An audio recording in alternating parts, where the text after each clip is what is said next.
சிவன் தலங்களில் சிதம்பரம் நடராஜர் கோயிலில்தான் மூலவரும் உற்சவரும் ஒன்றாக இருக்கும்.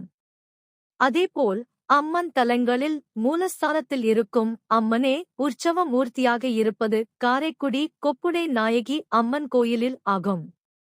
காவல் தெய்வம் கருப்பண்ணசாமி வேறெங்கும் இல்லாத கோலத்தில் குதிரையில் அமர்ந்தபடி வடிவமைக்கப்பட்டிருக்கிறார். தோல் நோய்கள், குழந்தை பேறு இல்லாமை போன்ற குறைபாடுகளினால் அவதிப்படுவோர் மற்றும் மன வாழ்வில் பல பிரச்சினைகளை சந்திப்போர் போன்றவர்கள் இங்கு வருகிறார்கள். உடல்நலக் குறைவினால் அவதிப்படுவோர் இங்கு வந்து பிரார்த்தனை செய்து செல்கின்றனர். பூரண நம்பிக்கை கொண்டு இங்கு வருவோரின் குறைகள் யாவும் நிவர்த்தியடைகிறது என்பது நம்பிக்கை.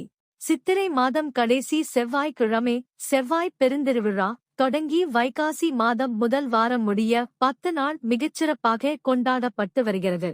இக்கோவில் காலை 6 மணி முதல் 11 மணி வரை மற்றும் மாலை 4 மணி முதல் இரவு 8 மணி வரை திறந்திருக்கும். வாரத்தின் ஒவ்வொரு ஞாயிறு, செவ்வாய், வெள்ளிக்கிழமைகளில் கோயிலில் பக்தர்களின் வருகை அதிகமாக இருக்கும்.